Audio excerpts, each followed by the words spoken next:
What it do, citizens of P-Town? You know what this is. This is none other than my top 10 favorite films of 2025.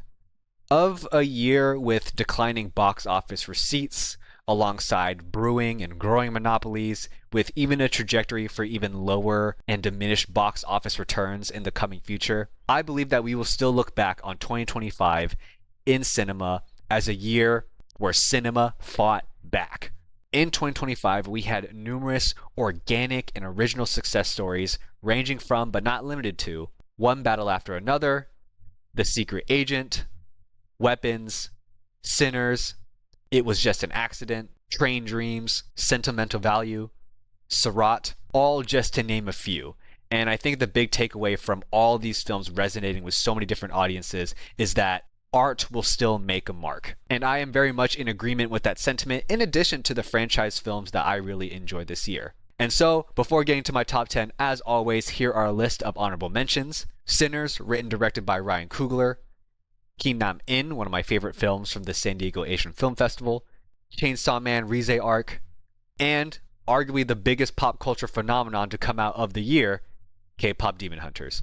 And so, without further ado, let's get into the top 10. Coming in at number 10, we have none other than James Gunn's Superman. At the end of the day, the reason why this film made my top 10 is what James Gunn set out to accomplish and what, in my opinion, he succeeded in doing. It's an intention that he is successful at so many times in a lot of his movies. When James Gunn wants you to care about a character, he does everything in his power to make sure you walk out leaving, enjoying the characters all the same. And so what James Gunn accomplished in his iteration of Superman is making you walk out liking the character and the superhero of Superman more than you did before. Heck, even people who don't watch a lot of movies, who aren't into superhero movies or pop culture, all have an understanding of what Superman stands for. How he stands for hope, positivity, justice, saving and helping others selflessly. James Gunn isn't trying to push the needle or present Superman in a new context and take his character into new depths of emotion. When I walked out of Superman this year, I was just like, you know what? I do really like Superman. Superman is such a great character to be invested in, regardless if anybody can spell out his intentions within a few sentences. James Gunn's Superman came at a time where a lot of people needed a lot of hope in the world. From here on out, after watching Superman for the first time, it was hope maxing for the rest of the year. At number 9, we have one of two films to come out from Dan Trachtenberg. My number 9 spot goes to Predator: Badlands. To all my gamers out there, this movie feels like a video game. Like, have you ever just started a new JRPG or some action adventure game? You load it up and you're just thrown into the action, in which not only does every single enemy design just look awesome and so creative, but it takes zero time for you to realize that anything and everything in your game environment can kill you, thus making every battle feel so intense, so thrilling, and yet so rewarding when you come out on top. That is the type of experience that Predator: Badlands does give. In portraying our lead Yautja as a runt of the pack, in which he's very capable of fighting, yet incapable in comparison to the larger part of his species, watching this runt Yautja maroon himself on this completely uninhabitable, dangerous planet and have to deal with everything, ranging from not even just the creatures that live in it, but the predators themselves of the planet, but even just dealing with the plants and the trees is an obstacle. Just trying to traverse the terrain is its own challenge in and of itself. I think that this approach to the story made the drama and the action all that more convincing, all that more thrilling. I'm not really sure how our runt Yautja is supposed to make it out of any of these situations alive. And that's what made every single fight scene, every single bit of drama that much more convincing in this awesome world that Dan had helped to create. Definitely one of the most imaginative and creative art designs for aliens, characters, bad guys that I've experienced in a long time. Number 8 goes to Clash.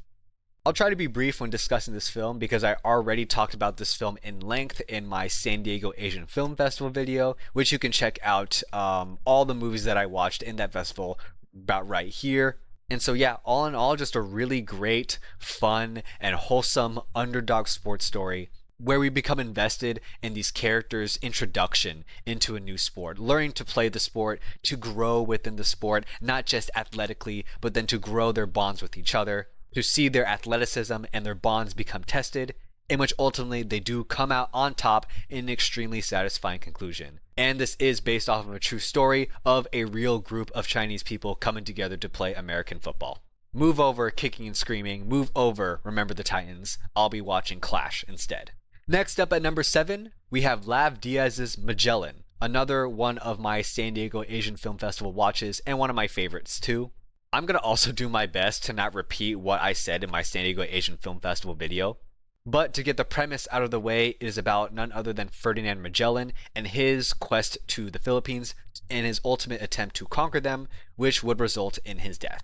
In my San Diego Asian Film Festival video, I talked so much about the craftsmanship of this film and how every shot is like a painting, in which Lav Diaz's still camera is able to capture all the atrocities, all the contradictions that Magellan is going through internally, externally, and why trying to conquest and to colonize over the intention of spreading your religion is just so hypocritical at the end of the day, and especially in the way that Magellan approached it. What I loved about this film and the filmmaking in this is how every single frame, every single shot before each cut told its own isolated story. And each shot, so much of it compactly portrays devastation as we watch suffering from all sides. The sword of faith is very bloody. With the power of religion and the salvation we can gain from it, all the joy and the positive outcomes of having faith, we can feel so protected and so secure in the form of a mighty sword where we feel we can stand up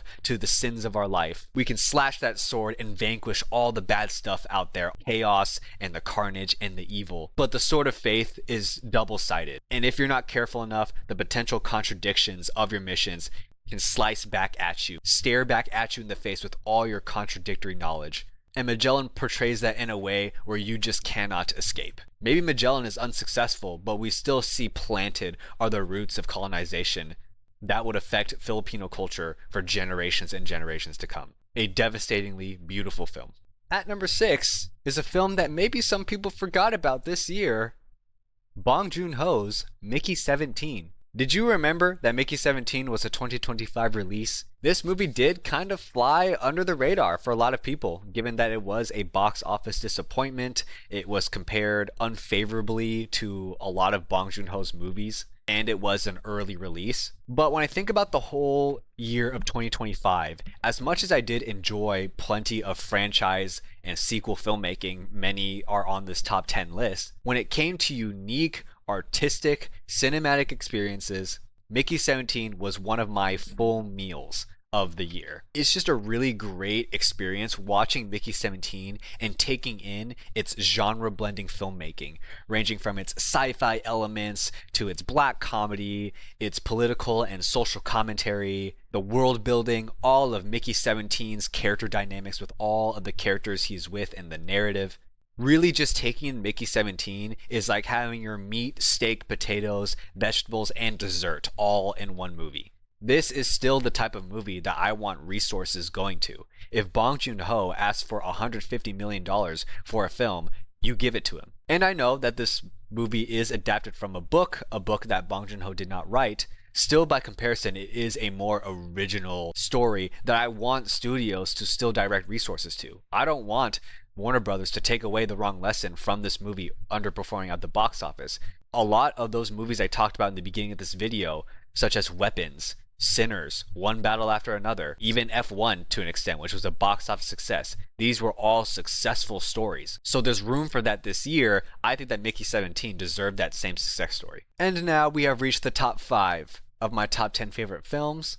Kicking off my top 5 is the biggest and most successful anime film of the year, Demon Slayer Infinity Castle. Now, the big elephant in the room with Infinity Castle, particularly its criticisms, is that 99% of people who criticized the movie or had criticisms with the movie always said the same two things. The pacing was bad, the exposition was too much. Actually, 3 things: too many flashbacks. And so here's the thing. I think that those criticisms are absolutely valid, and they're very much present in this film, Demon Slayer Infinity Castle. In particular, the very excessive exposition, like I'm 4 years old, I think is a huge glaring ill that I have with Demon Slayer as a franchise from all of the seasons of its anime and its previous movie, Mugen Train. However, as a reminder, Infinity Castle is the second narrative tie-in to a franchise that is, at this point, 4 seasons long. If you are already at this point of watching Infinity Castle and you have those critiques to say as like a glaring and a new part of Infinity Castle, it is like watching One Piece all the way up to the end of Wano or Egghead and saying that it has too many episodes or too many characters or doesn't really kill off that many characters. Those criticisms are valid, but they've been so common throughout the series, I don't know why like we're bringing it up again. It's like walking to a kitchen and being surprised that a blender is in there. So, valid criticisms aside, Infinity Castle is in my top 5 movies for the same suspects for why Demon Slayer is so entertaining. Phenomenal and gorgeous animation that I got to witness in IMAX, amazing music, and honestly very effective and potent voice acting from its cast. And one thing that I love about Demon Slayer is how no character is safe.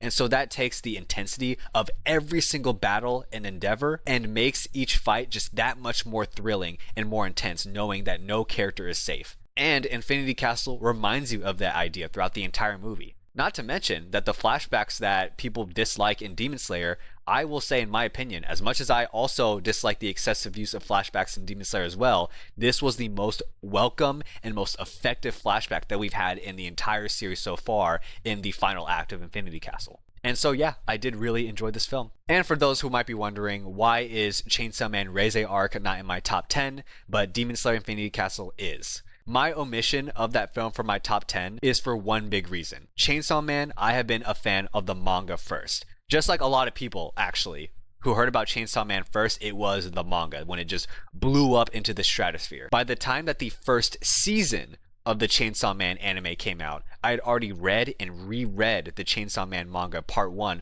multiple times and was well into part 2. And so in watching Reize Arc, I really enjoyed its adaptation and its animation and just it brought to life for the big screen. Even though I very much enjoy that experience, I'm already extremely familiar and extremely endowed with that material already, and I'm more familiar with that in the manga, which in the manga I do prefer. Whereas in Demon Slayer, I've stuck strictly to anime only, so taking in Infinity Castle was a completely, entirely new experience. And while yes, Chainsaw Man Reize Arc is a new experience in its own way, it was still material that I was more familiar with. Hence why I did prefer Infinity Castle over Chainsaw Man this year. Coming in at number 4, Marty Supreme.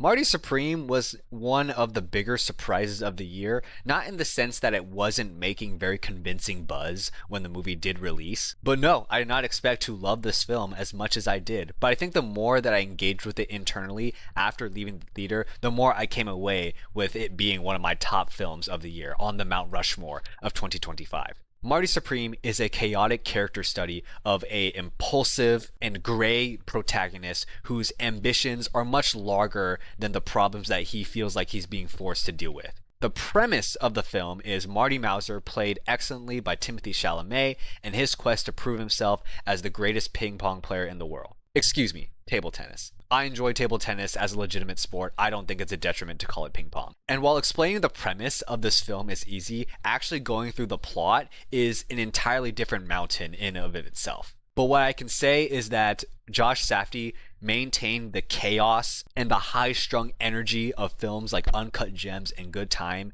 and present it in this movie. And we get one of the most compelling character studies that we've had all year because of taking this character and putting him into continuously escalating circumstances and situations that snowball into complete insanity. When we do character studies, we can learn about characters over a long period of time. We can watch their interactions with other people, go through them without their life and all their decisions.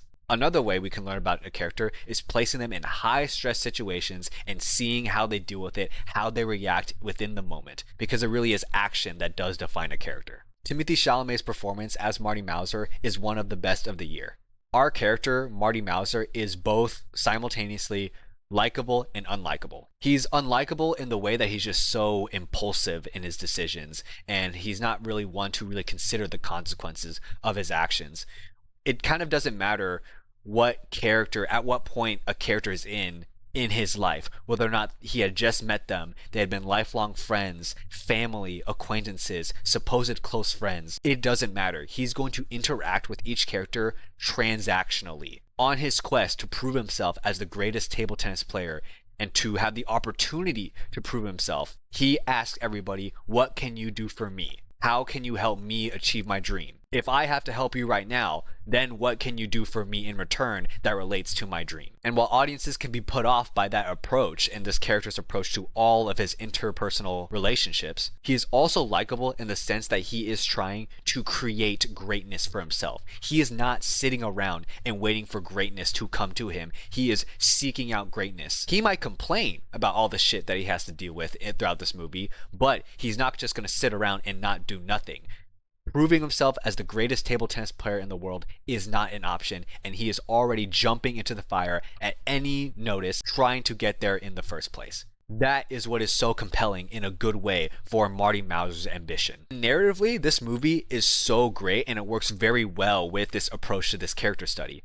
As I said before, Marty Mauser does not care about the consequences. Not that he isn't aware of consequences. What he forgets is that consequences aren't convenient. They aren't going to wait for him to accomplish his dream first before coming into play. He's not going to prove himself as the greatest ping pong player, burn all the bridges he can, and then deal with the fallout afterwards. No, he has to deal with the consequences on the way to the top even before achieving his dream, even if his decisions related to that. You can kick a few rocks when you climb up a mountain, but you still might look up and have to deal with an avalanche before you reach the summit. That is my long way of saying that the plot points and the directions that this story goes is so crazy, so wild, is so unexpected based on the initial thing that he has to do in the first place. Whether or not it is trying to scrape together money to buy the plane ticket to compete, or to pay off debts, or to call in certain favors or gain certain favors from other people in the future. All these things leave Marty Mauser into crazy different directions and scenarios. An escalation that I really did buy into. And we do also leave off on a positive note. Without going into details and without going to spoilers, I kind of talked about consequences. We leave off in this film with a potential result of one of Marty Mauser's early actions that can actually be a positive, in which now he can start moving forward and growing and changing for the better. He can now start learning to give selflessly, to love unconditionally, unlike what he had been doing throughout this entire movie. And something he may have been considering a consequence before early in the movie becomes a bright new beginning by the end. Definitely a front runner for one of my favorite endings of the year. Probably my favorite ending of the year.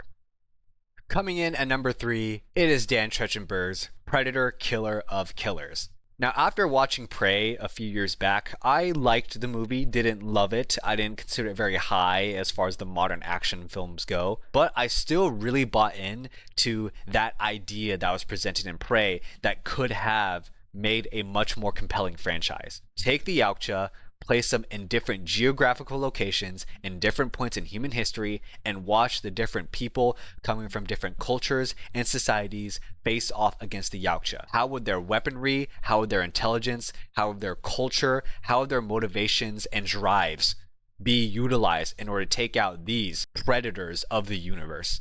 And in Predator Killer of Killers, we get 3 different examples of this idea. I loved every single story that we are presented with in Killer of Killers. What they all have in common is extremely effective emotional character ties and motivations for defeating each Yautja, great utilization of technology and weaponry, creative choreography. There are different character choices and techniques and strategies that each of our characters all employed in their respective individual fights against the Yautja that always left me very surprised. I was often left gasping and like, oh, that was an awesome move. And that is consistent across every single anthologic story that we see in Predator Killer of Killers. Plus, what I thought, in my opinion, was an incredible finale to kick off at the end of it. Great anthology storytelling, great fucking beautiful and violent R-rated animation, and just overall creative. The Predator franchise is in great hands of Dan Trachtenberg. Our runner-up this year, we have The Naked Gun.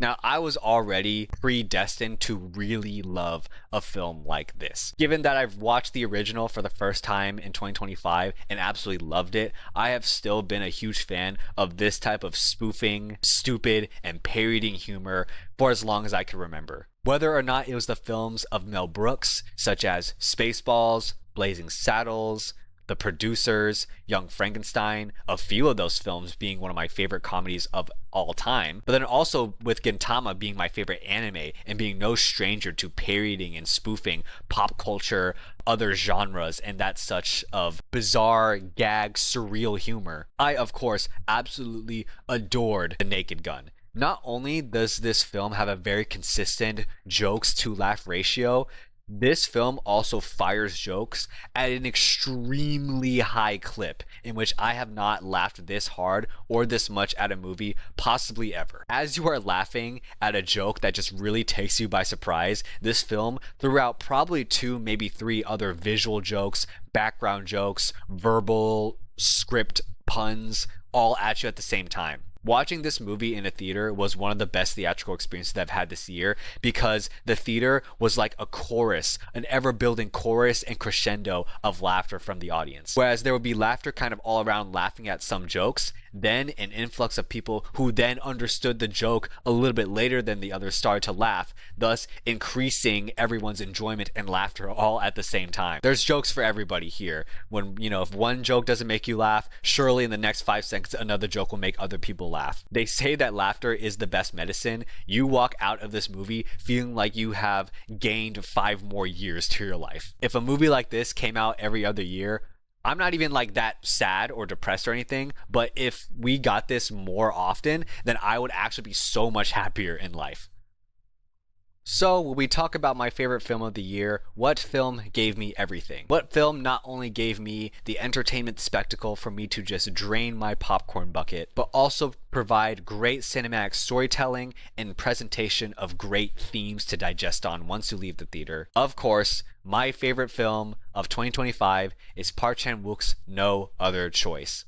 My individual review for this film is still incoming. I'm actually going to be rewatching it later this week. Until then, I will not wait to let you know that this was, or rather has become, one of my favorite films that I've ever seen. Led by a phenomenal, hopefully Oscar-winning performance from Lee Byung-hun, we see a very troubled and conflicted character as he is desperate to cling on to stability. Park Chan-wook is able to take very normal characters and place them into these really crazy and precarious situations. And what we gain from No Other Choice is reflection on why we are driven to such extremes in our lives. To what extent can we protect our humanity, protect the good in us, and yet still find success in life? To what extent do we move forward with the motivation of preservation, but only for ourselves and not others? And in the end, who really is a good or bad person when it all comes to perspective and we're all just trying to survive? No Other Choice is a tour de force of filmmaking in which the visual language and its presentation of themes are just so compelling, so human, and so emotional and raw, all while being simultaneously just an extremely fun and entertaining theatrical experience that is extremely hilarious, gets you to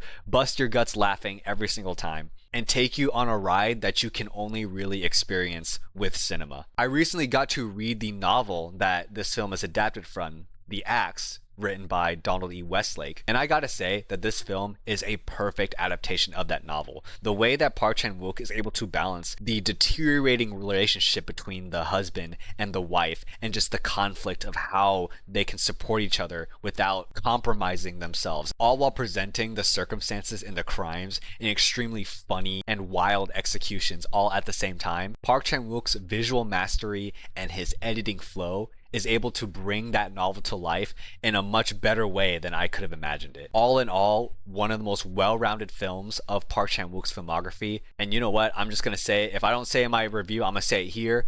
Park Chan-wook made his masterpiece. And there you have it. Those are my top 10 films of 2025. What did you think of my list? Go ahead and let me know down below your favorite films of 2025, what you really enjoyed the most, what art left the mark. Thank you all for supporting another year of P-Town. There is more coming soon. Thank you all for watching, and I'll catch y'all later.